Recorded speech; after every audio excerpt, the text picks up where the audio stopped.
구약성경 출애굽기 26장입니다.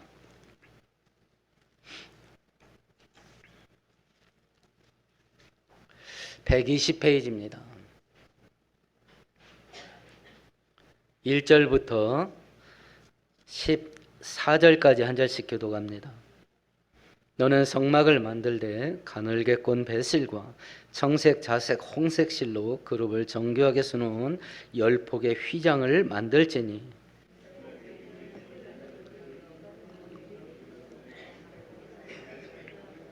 그 휘장 5폭을 서로 연결하며 다른 5폭도 서로 연결하고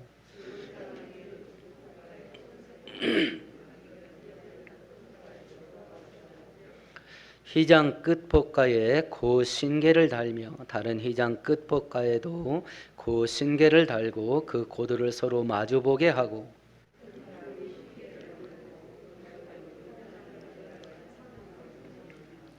그 성막을 덮는 막곳 휘장을 염소털로 만들되 11폭을 만들지며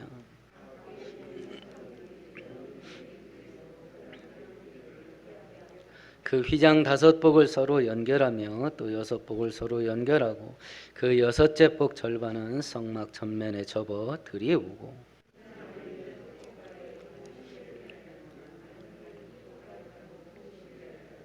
놋갈고리 신계를 만들고 그 갈고리로 그 고를 꿰어 연결하여 한 막이 되게 하고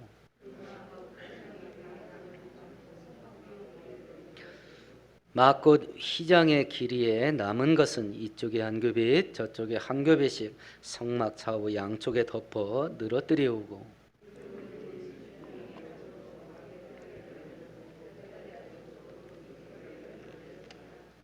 아멘. 아멘.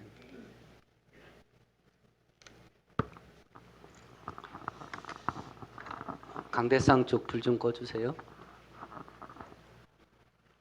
오늘 읽은 본문은 성막의 덮개를 만들라라고 하는 내용인데요. 하나님께서 성경 가운데 각 성경을 기록하신 목적이 있어요. 하나님이 창세기를 기록하게 하신 목적, 출애굽기를 기록하게 하신 목적이 있는데 출애굽기를 기록하게 하신 목적은 뭐냐면 어떻게 백성들을 하나님이 구원하시는가라는 것을 알려주시기 위함이고 두 번째는 구원받은 백성들은 어떻게 살아야 되냐라고 하는 것을 율법을 중심으로 가르쳐 주시고요.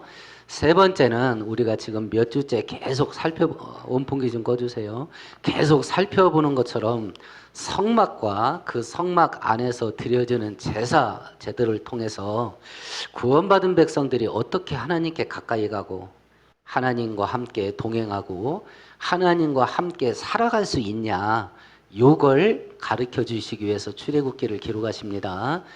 성막을 만들라라고 하는 그 내용이 25장에서 40장까지인데 분량상 제일 많아요. 분량상. 그러면 출애굽기가 세 등분으로 나누어진다고 가정을 해보십시다.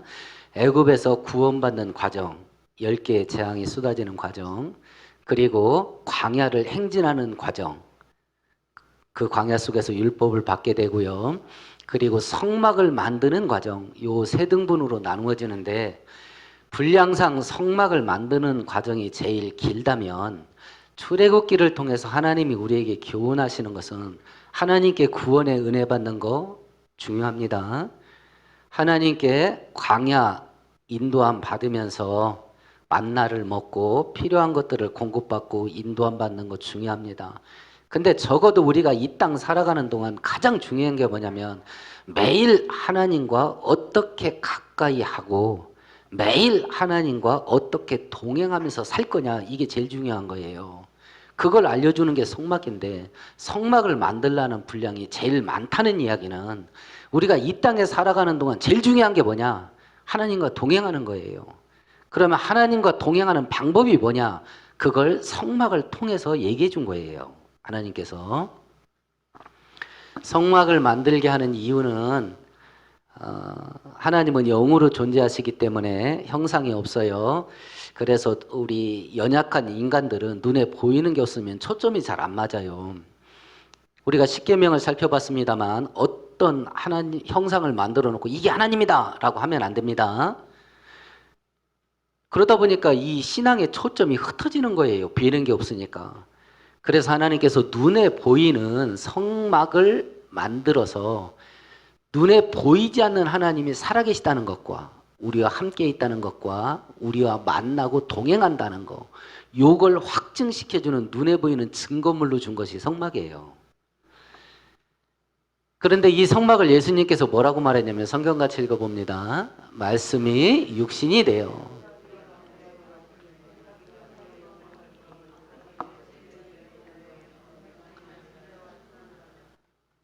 하나님이 예수님이 육신이 돼서 이 땅에 왔는데 이 땅에 와서 우리 가운데 거하였대요. 근데 우리 한글 성경은 거하다, 같이 살다라는 의미로 번역을 했는데 원문의 뜻은 장막을 치다는 단어예요. 예수님이 자기 육체로 이 땅에 오셔서 성막을 쳤다, 장막을 쳤답니다. 그러니까 예수님께서 자기를 성막의 실체라고 얘기한 거예요. 그렇기 때문에 우리가 계속 살펴보는 대로 성막과 성막 안에 있는 도구들, 그 모든 제사의 종류들은 예수님의 성품이 어떤 성품이냐, 혹은 예수님이 어떤 일을 하실 거냐, 사역, 요걸 성막과 성막 도구들과 제사 방법들이 설명해 주는 것인데요. 이제 성막 안에서 중요한 도구들을 봅니다. 출입문이 있습니다. 제물을 바쳐서 제사 드리는 번제단이 있습니다. 손과 발을 씻는 물두멍이 있습니다. 그리고 본체, 건물, 텐트죠. 텐트가 있습니다. 이 텐트는 2등분으로 나뉘어져 있는데 이쪽이 3분의 2, 이쪽이 3분의 1입니다. 여기에 있는 것을 거룩한 장소, 성소라고 하고 커튼 안쪽에 있는 것은 지극히 거룩한 곳, 지성소라고 불리는 곳입니다. 이 성소에는 세 가지 물건이 있습니다. 등대와 떡상과 향을 살라 바치는 향단이 있습니다. 휘장을 걷고 안에 들어가면 십계명 돌판을 보관하는 법궤가 있습니다. 우리가 살펴본 대로 등대는 이렇게 생겼습니다. 떡상은 이렇게 생겼습니다.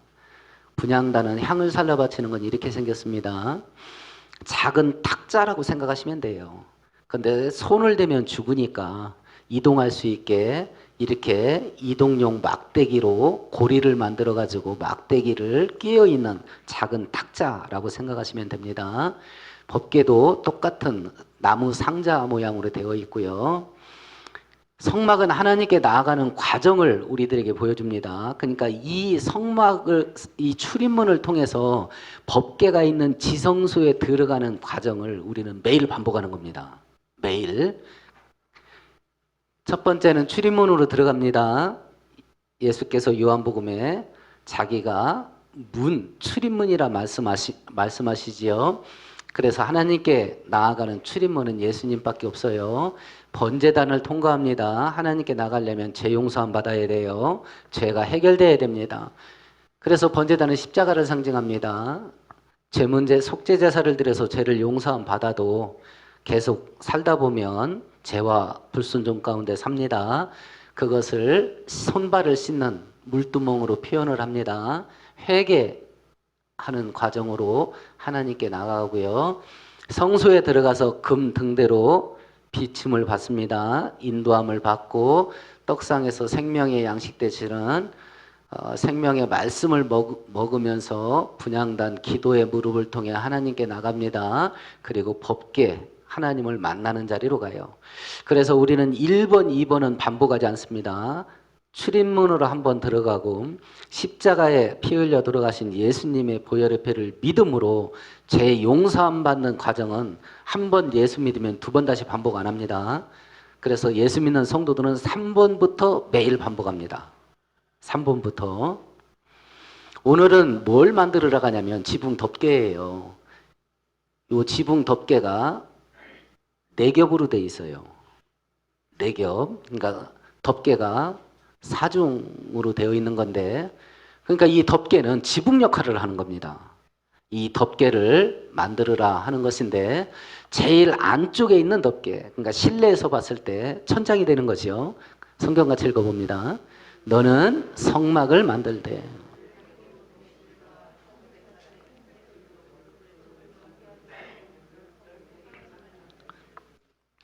제일 안쪽에 있는 1번 덮개입니다. 1번 덮개를 만드는 재료가 뭐냐면 배실이에요. 성경은 배실로 짠 천을 뭐라고 말하냐면 세마포라고 그럽니다. 세마포. 그런데 거기에 청색, 자색, 홍색 실을 같이 섞어서 짜는 거예요. 그러니까 좀 모양이 화려하겠죠. 우리 비단 생각하시면 되겠습니다. 그런데 이 세마포가 의미하는 게 있습니다. 제사장의 옷을 만들 때 우리 39장 2절을 같이 읽어봐요. 그는 또 금실과 청색, 자색, 홍색 실과 제사장이 하나님께 제사 드릴 때 입는 예복이 있어요. 그걸 에봇이라고 그러는데 그 에봇의 그 재료가 뭐냐면 배실이에요. 세마포예요. 근데 그 세마포로 만든 옷은 특징이 뭐냐면 거룩한 옷이에요. 거룩한 옷. 이게 제사장 옷인데요. 안에 입는 속옷이 있고 이 청색으로 된 원피스 같이 뒤집어 써서 입는 겁니다. 그리고 앞에 앞치마 같은 보석으로 장식되어 있는 앞치마 같은 게 있는데 요것이 에봇이에요. 요 앞치마 같은 보석으로 장식된 옷. 그런데 통상 이 안에 있는 세마포 옷, 청색 옷, 이 에봇 이걸 다 갖춰 세 개를 다 합쳐서 에봇이라고도 해요. 어찌 됐든지 대제사장의 거룩한 옷의 그 재료가 뭐냐면 똑같아요. 세마포입니다. 천국에서 성도가 입는 옷이에요. 우리 7절 8절 같이 읽어봐요. 우리가 즐거워하고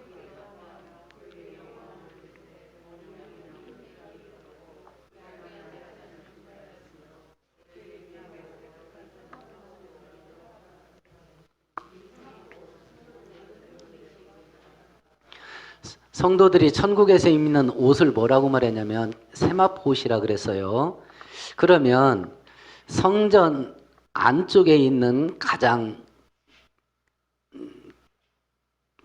깊은 곳에 들어있는 그 덮개가 세마포로 되어 있는데 이 세마포의 세마포가 의미하는 게 뭐냐면 불법함과 더러움이 전혀 없는 거룩함과 의로움을 상징해요. 그러면 이 성막이 예수님을 상징하는 거라면 예수님의 그 속, 내면의 상태가 뭐냐? 거룩하신 하나님을 의미하는 거예요. 그런데 그것이 교회와 성도들의 특성이기도 해요. 그래서 하나님께서 우리 레위기 11장 같이 읽어봅니다. 나는 너희의 하나님이 되려고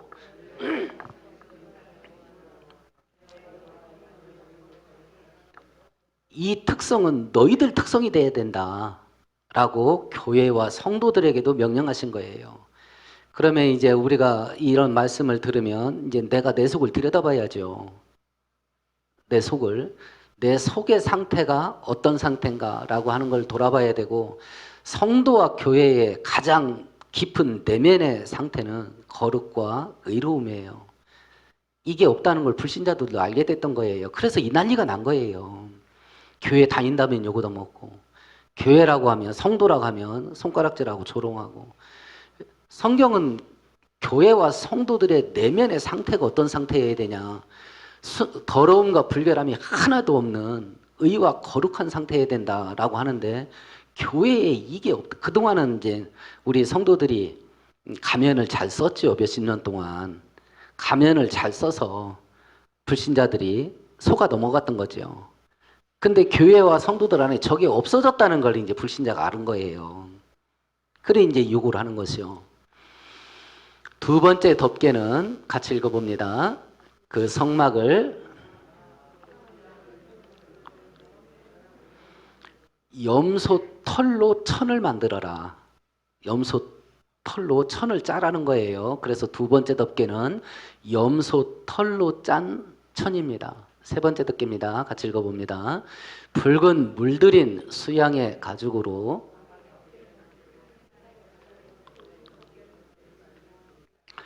염소 털이나 혹은 수양의 가죽을 얻으려면 염소나 수양이 어떻게 돼야 되겠어요? 그거 죽여야지요. 그래서 두 번째 덮개와 세 번째 덮개는 제물 대신 예수님을 상징해요. 법궤를 한번 기억해 보셔요. 법궤가 세 부분으로 나누어져 있어요.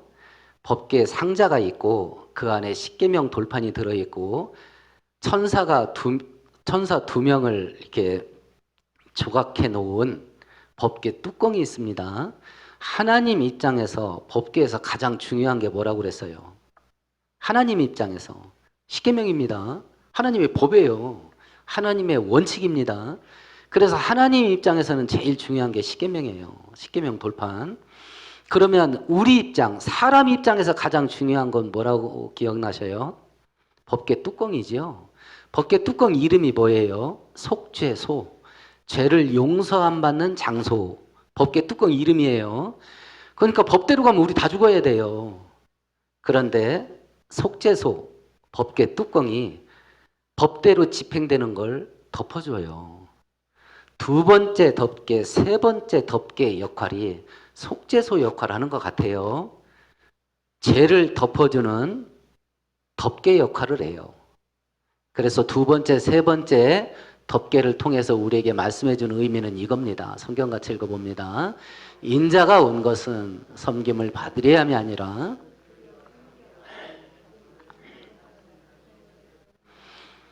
그래서 두 번째, 세 번째 덮개는 죄를 덮어주는 속죄 제물 대신 예수님을 상징을 합니다. 네 번째 덮개입니다. 같이 읽어봅니다. 붉은 물들인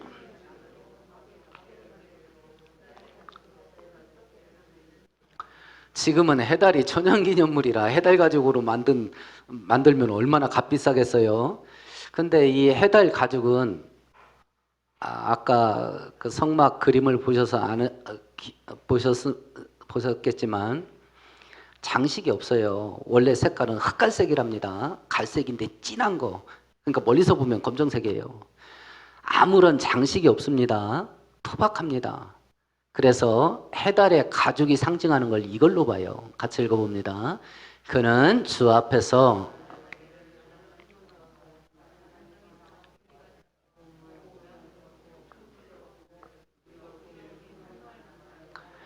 예수님이 이 땅에 사람으로 오신 그 내용을 표현한 구절이에요. 예수님, 하나님 대신 예수님이 사람으로 이 땅에 왔으니까 뽀다구가 안 나는 거예요. 하나님을 환상 가운데 본 선지자들이 제일 먼저 설명하는 게 뭐냐면 영화로움이에요. 거룩하심이에요. 영화롭고 거룩하다, 이건 우리가 이해를 못해요. 이해할 수가 없어요. 이거 하나님의 영화로움이라는 게 그 호화로움이라는 걸 설명을 할 수가 없어요.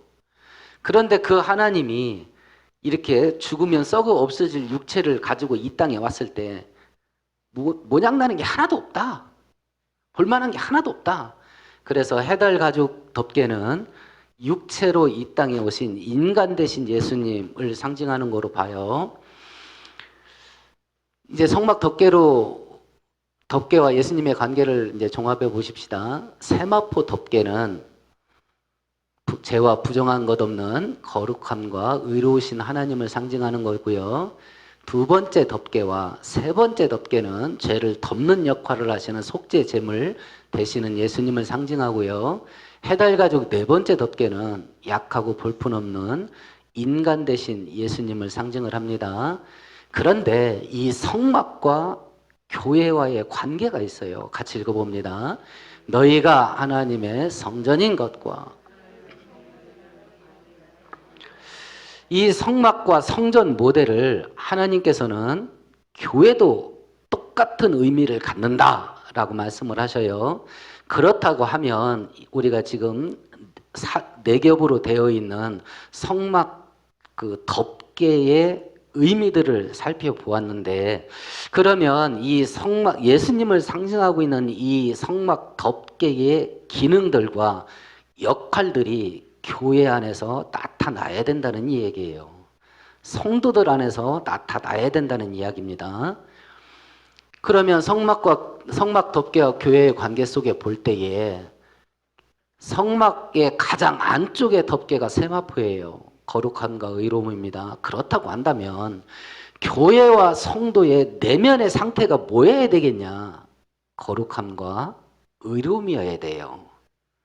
그러니까 내가 내 마음속에 무엇을 모셔놓고 무엇을 추구하고 무엇을 열망해야 되냐라는 질문을 던질 때 성도는 의로움과 거룩함이에요.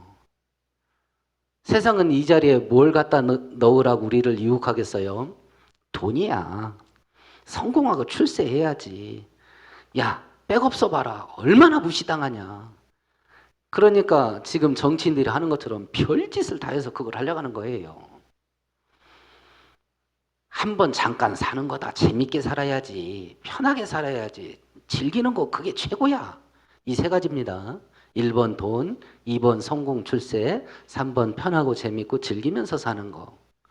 근데 하나님은 뭐라고 말씀하시냐면 아니야. 의로움과 거룩함이어야 된다. 이렇게 말하는 거예요. 그러면 이제 한 주간 동안 이 두 가지 돈, 성공과 출세, 편하고 재밌고 즐기는 거 이걸 내 가장 깊은 마음속에 담고 살 거냐 아니면 거룩함과 의로움을 품고 살 거냐 어떤 걸 쫓아갈 거냐 하는 것은 이제 일주일 동안 우리의 영적인 전쟁이 돼야 될 겁니다. 두 번째는 교회와 성도는 그 내면의 예수님의 형상을 외부로 비춰야 된다. 뭐 1번이 되면 2번은 당연히 되겠죠. 3번은요. 해달가죽된 예수님의 그 모범을 본받는 겁니다. 외적으로 장식하거나 꾸미거나 이런 것들을 하지 않는다. 그래서 성경은 이렇게 말한 겁니다. 같이 읽어봅니다. 너희의 단장은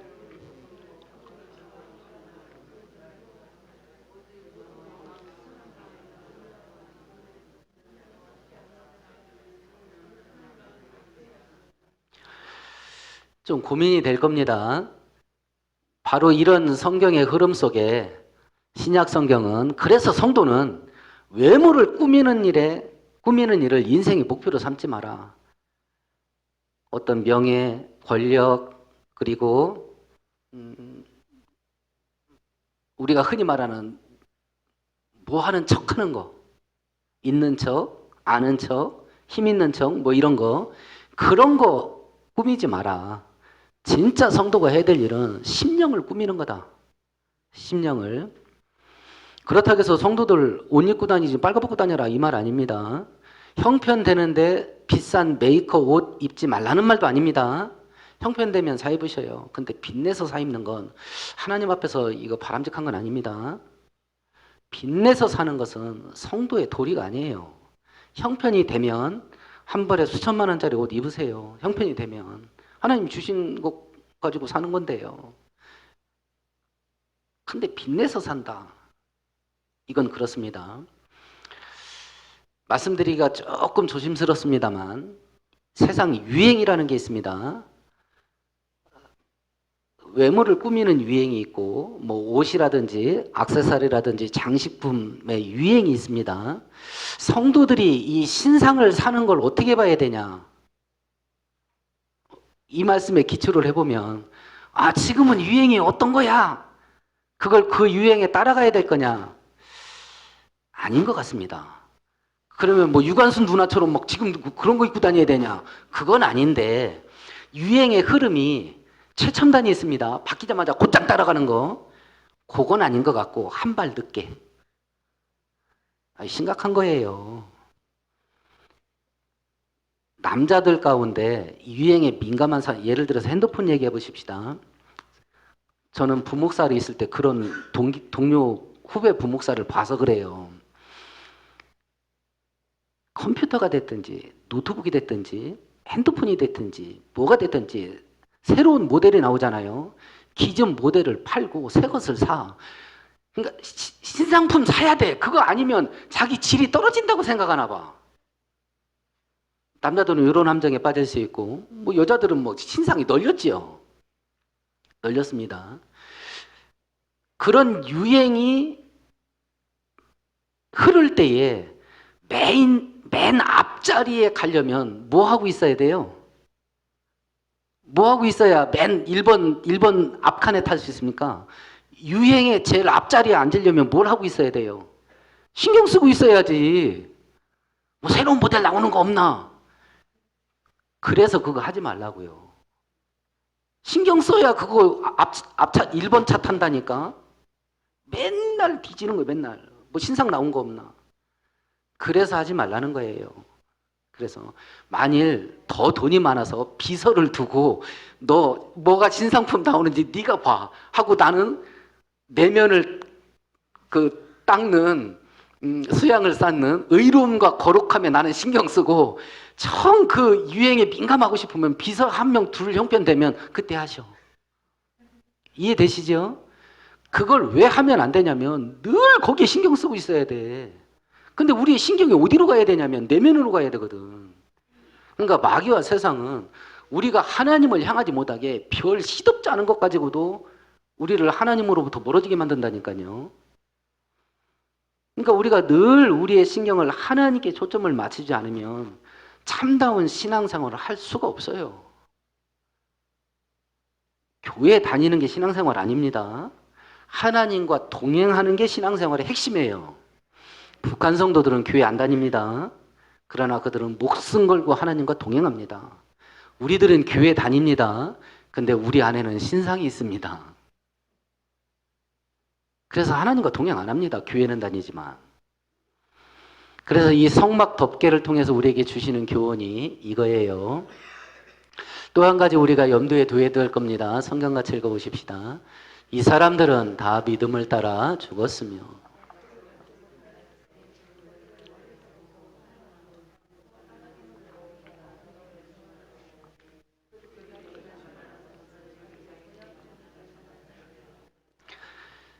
다윗이요 성전을 짓겠다 할 때 하나님께서 한 가지의 책망과 한 가지의 칭찬을 했어요.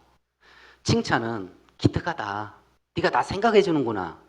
이것 때문에 칭찬했고 책망은 뭐냐면 야, 온 우주가 내 거다. 그리고 온 우주도 나를 다 담지 못한다. 근데 네가 그 건물 하나 졌다고 해서 내가 그거 아니면 어디 기대를 언덕 없을 것 같냐. 이렇게 말씀을 하셔요. 하나님께서 성막을 만드실 때 텐트로 만들었어요. 처음에. 고정식 건물이 아니라. 그러면 이동식 텐트로 만들었다는 이야기는 교회와 성도가 이 땅에 살아가는 동안 삶의 특성이 뭐라는 뜻이에요? 이동식이에요. 고정형 아닙니다. 그걸 얘기한 것이 나그네 인생이에요. 나그네 인생. 우리는 이 땅에서 나그네로 삽니다. 나그네로 살아가기 때문에 나그네의 특성이 있어요. 금방 움직일 거니까 애착이 없어요. 매임이 없습니다. 세상이나 세상에 있는 것들을 사랑하지 않습니다. 두 번째는 세상에 있는 것들의 포로가 안 됩니다. 신상품, 유행되는 거. 이런 거에 포로가 안 돼요. 돈, 성공과 출세. 세 번째는 그런 것들을 하나님이나 천국보다 더 좋아하지 않습니다. 나그네 어차피 떠날 거니까. 네 번째는 인생의 목표를 하나님과 천국에 두고 살아요. 하나님과 천국에. 그래서 돈이 있으면 좋고 없으면 없는 대로 사는 겁니다. 돈 많은 여행객은 호텔에서 잡니다. 돈 없는 여행객은 찢어진 텐트에 찌그러진 냄비에다 라면 끓여 먹고 갑니다. 그런데 똑같습니다. 여행객입니다. 여행객은 그 불편한 여행을 참는 이유가 뭐예요? 내 집 갈 거니까. 이건 여행이니까. 그래서 나그네 신앙을 갖게 되면 현재를 자족할 수 있게 돼요. 현재를 꿈과 목표를 품지 말라 이 말이 아닙니다. 지금보다 많은 수익을 위해서 기도하셔요. 그래야 큰일 할 수 있는 거 맞아요. 승진을 위해서 기도하시고 열심히 일하세요. 높은 자리에 올라가야 큰일 할 수 있는 것도 맞습니다. 맞아요. 예를 들어서 이런 때에 구청장이 믿음 좋은 사람이 있으면 아니 빌딩 안에 사람이 수백 명 들어가는데 그리고 매일 들어간다. 교회는 일주일에 한 번 모인다. 근데 왜 교회는 5명만 모이러 가냐. 교회도 다른 빌딩처럼 방역 거리 유지하고 방역만 철저히 한다면 자유롭게 예배 드려라. 시장이 판단 내리면 됩니다. 그렇잖아요. 시장이 판단 내리면 돼요. 그리고 시장이 이런 일을 했다고 치면 불신자들에도 욕 바가지로 먹겠지요. 그때 시장이 나 다음번에 시장 안 해도 돼. 시장 자리에 목숨을 안 거는 거예요. 하나님께 목숨 걸지. 내가 하나님 유익하게 했다고 해서 다른 사람들한테 표를 못 얻게 되고 내가 다음번에 시장에서 떨어진다고 치자. 그러면 나 평민으로 살면 된다. 이러면 되잖아요. 목숨을 거는 거예요. 목숨을. 그러니까 하나님과 천국에 목숨을 안 거니까 이 땅이 고정형이 돼버리는 거예요. 돈의 고정형이에요. 돈 없으면 죽으려고 그러는 거예요. 우리나라는 동사무소만 자기가 열심히 다니면 굶지 않습니다. 우리나라는. 그러니까 교회를 상징하고 있는 성막을 이동용으로 만들었다는 이야기는 교회와 성도가 이 땅 광야를 행진하는 동안 그 본질의 특성이 뭐냐? 나그네예요. 나그네 의식을 갖는다는 것은 삶을 어떻게 사는 거냐? 요렇게 사는 겁니다. 요렇게. 10개 이 덮개는요, 멍석같이 하나의 통으로 된 게 아닙니다. 1번 덮개는 10조각이에요. 2번, 3번, 4번 덮개는 11조각이에요. 그렇게 만들어서 서로 엮어가지고 연결해서 조립을 해서 하나의 큰 멍석처럼 만들어서 천장을 덮는 겁니다. 이해하기 어려운 것이 있어요. 4절을 같이 읽어볼까요? 그 휘장을 이을 끝 복가에 청색 고를 만들며 이어질 다른 끝 복가에도 그와 같이 하고 6절 같이 읽어봅시다. 금 갈고리 신계를 만들고 그 갈고리로 휘장을 연결하여 성막을 만들지며. 그러면 10개의 쪼가리 혹은 11개의 쪼가리를 어떻게 연결할 거냐? 고를 만들으래. 고. 이 성막 사진을 제가 인터넷 통해서 찾는데 이게 없더라고요. 그래서 제가 겨우 찾아낸 게 요겁니다. 고를 만들어라가 뭐냐면 요거 고리. 이해되시죠? 양쪽 천에 고리 끝에다 고리 50개씩 만들어라 이거. 그래가지고 금으로 갈고리를 만들어갖고 이 두 개를 연결해라. 이해되시죠? 저 뭔 소린지. 이 앞에 있는 이 구절은 천조각 10개를 만드는데 10개의 조각 끝에 고를 50개씩 만들어라. 그리고 매 천 조각들 고리를 서로 마주보게 하고 금으로 갈고리를 만들어서 고리에 껴라. 그렇게 해서 계속 연결 하다 보면 10개의 천 조각이 전체 하나로 묶여지게 되는 거죠. 그렇게 만들어서 덮어라 이런 뜻입니다. 그러면 이걸 통해서 우리에게 알려주시는 게 뭐냐면 이 각 휘장을 하나로 묶어주는 게 뭐냐? 금으로 만든 갈고리예요. 그 성막의 재료들을 살펴봅니다만 금이 의미하는 게 뭐라고 그랬지요? 변하지 않는 하나님을 상징하는 거랬지요. 그러면 우리가 각각 한 사람 한 사람을 천조각 하나라고 생각해 보십시다. 각각의 한 사람의 성도들이 뭉쳐서 교회를 만듭니다. 이 건물은 교회가 모이는 건물이에요. 교회는 우리들입니다. 그럼 우리들이 하나님 안에서 하나가 돼야 되는데 뭘로 하나가 될 거냐? 같은 고향? 우리는 충청도, 전라도, 경상도 같은 고향? 이런 교회 무지하게 많습니다. 무지하게 많아요. 출신 고향에 따라 뭉쳐. 같은 삶의 스타일. 저 사람은 내 스타일이 아니야. 스타일 맞는 사람끼리 뭉쳐요. 이거 다 아닙니다. 나하고 생각이 맞는 사람. 이렇게 뭉치는 것도 교회 아닙니다. 교회를 하나로, 우리를 하나로 묶는 것은 내 생각, 내 학벌, 내 출신지, 내 취미, 내 스타일이 아닙니다. 하나님이 우리를 하나로 묶어요. 나도 하나님 믿고 니도 하나님 믿냐? 그럼 우리는 하나입니다. 다른 거 따지면 안 돼.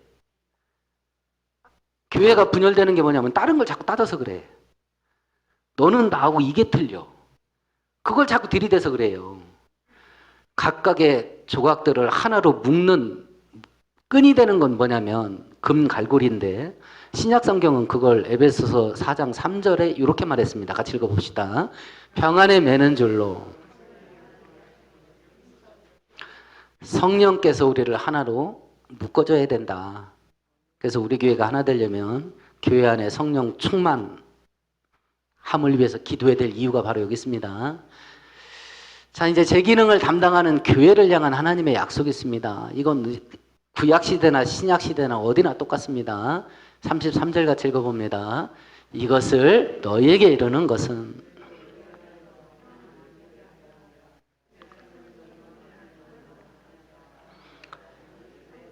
마귀와 세상은 교회가 이런 일 못하게 할 겁니다. 그래서 공격하고 핍박을 할 겁니다. 그러나 교회가 제 기능을 감당하면 하나님이 능력을 주셔서 승리케 하시겠다는 승리의 약속이 있습니다. 두 번째 약속입니다. 같이 읽어봅니다. 그러므로 염려하여 이르기를